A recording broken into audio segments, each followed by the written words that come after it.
भाजपा नेता रामलाल शर्मा ने प्रदेश सरकार पर निशाना साधते हुए कहा कि प्रदेश में लंपी वायरस से हाहाकार मचा हुआ है। सरकार न गायों की मौत का मुआवजा देने का काम कर रही है और न ही बीमा कंपनियों से खराब हुई फसल का मुआवजा दिलाया जा रहा है। इसके चलते ही किसानों को कम दामों पर अपनी फसल बेचनी पड़ रही है।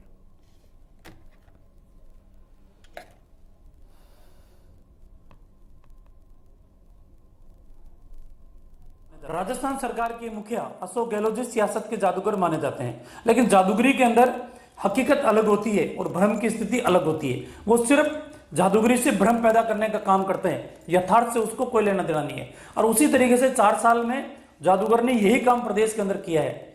आज बरसात अधिक होने की वजह से किसान की फसल चौपट हो चुकी है। लंपी वायरस की वजह से लाखों गायें मौत के घाट उतर चुकी है, लेकिन किसान की आजीविका का आधार सिर्फ खेती और पशुपालन, दोनों की स्थिति बहुत खराब है।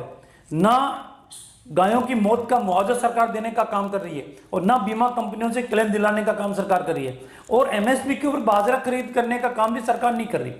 आनन फानन के अंदर किसान को मजबूरी में 800,000 रुपए के अंदर बाजरा बेचना पड़ रहा है। दोहरी मार किसान को पड़ रही है। इसलिए प्रदेश की सरकार सियासत छोड़े और किसानों की हमदर्द बनने की आवश्यकता इस समय वर्तमान में है। किसान आशा भरी निगाहों से सरकार की ओर देख रहा है, इसलिए सरकार अपनी सियासत करती रहे, लेकिन किसानों को राहत पहुंचाने का काम करे। एमएसपी पे बाजरा खरीदे, लंपी वायरस से हुई मौतों का किसान को मुआवजा दे, और बीमा कंपनियों के द्वारा बीमित पशु का भी क्लेम नहीं देना यह अपराध है। इसलिए सरकार इन बीमा कंपनियों को